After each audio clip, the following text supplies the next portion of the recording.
store for each butt cheek. I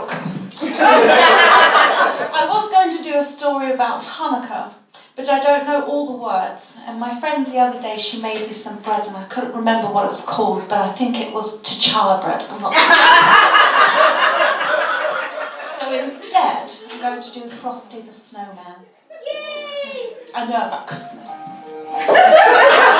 Fun fact, kids, actually, Frosty was named after my undercarriage, for Santa only comes but once a year. Oh, children, do you hear that sound? Listen closely. That's the sound of my husband regretting asking me to do this. Now let us begin. Frosty the Snowman came to town one cold winter's day. The first real snow had fallen, and the Starfleet cadets came out to play.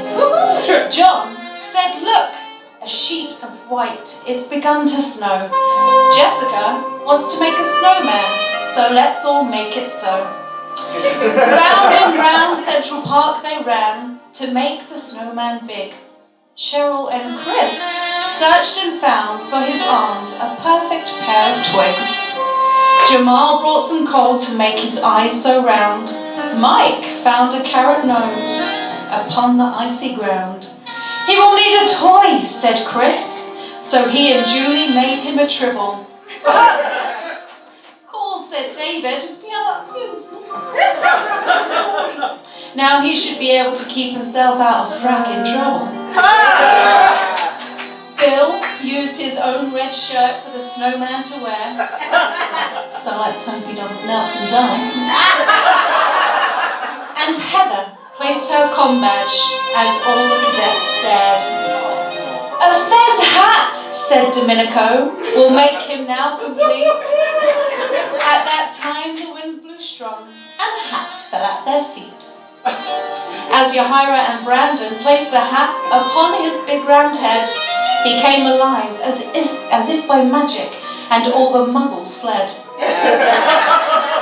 "Frosty the Snowman at your service. Don't be afraid, it's me."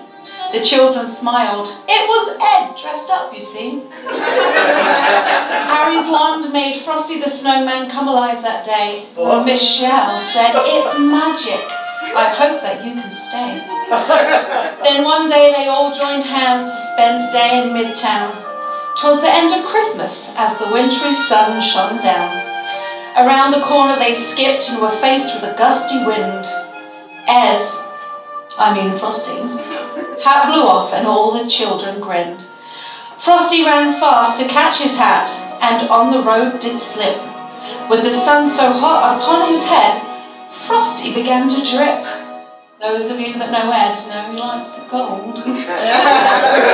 Running after him out of breath, the children stopped as the doctor's TARDIS flew. "Have you seen Frosty?" said Hayley. "Yes, the doctor's female."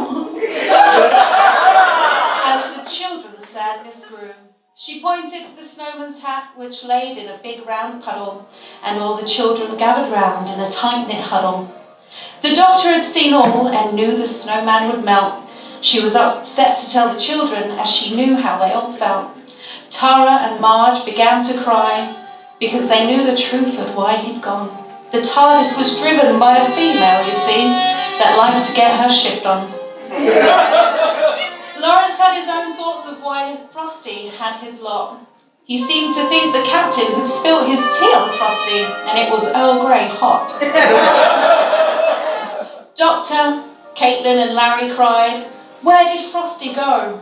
She took a deep breath and explained the story nice and slow. "You'll see him again when snowflakes fall, but not on bright shiny days, because Frosty likes ice cream and snow, but never sunny rays. He'll be back when heaps of snowflakes fall. He'll come again next year. He's a friend for life and will return in time for next year's festive cheer."